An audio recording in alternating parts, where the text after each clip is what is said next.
बिस्मिल्लाहिर्रहमानिर्रहीम। युखादिऊन अल्लाह, युखादिऊन धोखा देना चाहते हैं, यानी मुनाफिकीन धोखा देना चाहते हैं अल्लाह को अपने गुमान में, वरना अल्लाह को कौन धोखा दे सकता है। धोखे का मतलब यानी कहना कुछ करना कुछ, दिल में कुछ और जुबान पर कुछ, इसी का नाम धोखा है।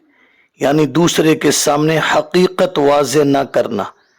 युखादिऊन अल्लाह, वो धोखा देना चाहते हैं अल्लाह को, वल्लज़ीना, और उन लोगों को, आमनू, जो ईमान लाए, और ईमान वालों को भी धोखा देते हैं, क्योंकि उनके सामने वो अपने आप को सच्चा मोमिन मनवाते थे।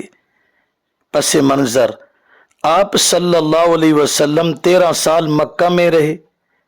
मक्का में आप सल्लल्लाहु अलैहि वसल्लम का वास्ता खालिस मुशरिकों के साथ था, और आप सल्लल्लाहु अलैहि वसल्लम के साथ पाक सहाबा की मोमिन जमात थी।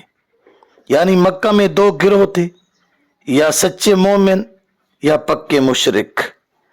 लेकिन जब आप सल्लल्लाहु अलैहि वसल्लम हिजरत करके मदीना तशरीफ लाए और कुछ अरसा के बाद जंगे बद्र हुई, जिसमें अहले ईमान को शानदार कामयाबी मिली, जिसके बाद अहले किताब वगैरह को यकीन हो गया कि अब अहले ईमान का मुकाबला मुश्किल है, लिहाजा निफाक का रास्ता इख्तियार किया और अपने आप को मुसलमान शो किया, ताकि इस्लाम की मुखालफत आसान हो जाए और अपनी जान माल बच जाए।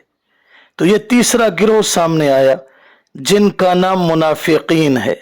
याद रखें, ऐसे लोग हर दौर में होते हैं, मफाद परस्ती की वजह से मुसलमान कहलवाते हैं।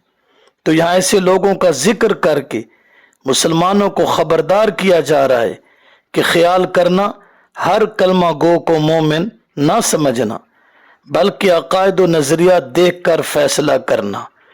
कितने लोग हैं इस्लाम का नाम लेते हैं, जब उन्हें कहा जाए कि अपने नजरियात कुरान से साबित करो, दुनिया की लिखी किताबें ले आते हैं, कौल कटोरे, जाली दस्तावेज। ऐसे अकायद व नजरियात हैं उनके जो कुरान की नुसूस से टकराते हैं, और ऐसे सूफी बने हैं लोगों को पता भी नहीं चलता। लोग तो समझते हैं ये पक्के मोमिन हैं, तिलावत के लिए कुरान रखा हुआ है, और जब हिदायत या तालीम की ज़रूरत होती है तो मौलवी और बुजुर्गों की किताबों से लोगों को दीन सिखाते हैं। ऐसे लोग मुनाफिकीन हैं, इनसे खबरदार किया जा रहा है। वमा यख्दाऊन इल्ला अनफुसहुम, और नहीं धोखा दे सकते मगर अपने आप को, अपने नफ्सों को। वमा यशऊरून, और शऊर नहीं रखते, यानी अंजामे कार नुकसान अपना है उनका। शऊर किसे कहते हैं? हवास का काम करना, कान का सुनना, आंख का देखना, नाक का सूंघना, जुबान का चखना, दिमाग का सोचना, हाथ का टटोलना, ये शऊर है। अल्लाह रब्बुल इज़्ज़त ने फरमाया, ये मुनाफिकीन, इनके जो करतूत हैं, इनको अपने अंजाम का शऊर भी नहीं है। ये तो गद्धों से और अनाम से, चौपाओं से भी गिरे लोग हैं। कितना बड़ा अपना नुकसान कर रहे हैं। इनके अकायद गलत, इनके आमाल गलत, बिदात, मुनाफकत, शिरक, कुफ्र। इसके बावजूद ये जन्नत के भी तालिब हैं, अल्लाह की रज़ा के लिए भी तालिब है, अपने आप को मुसलमान और मोमिन और पैगंबर का मुहिब और औलिया अल्लाह का मुहिब भी कहलाते हैं।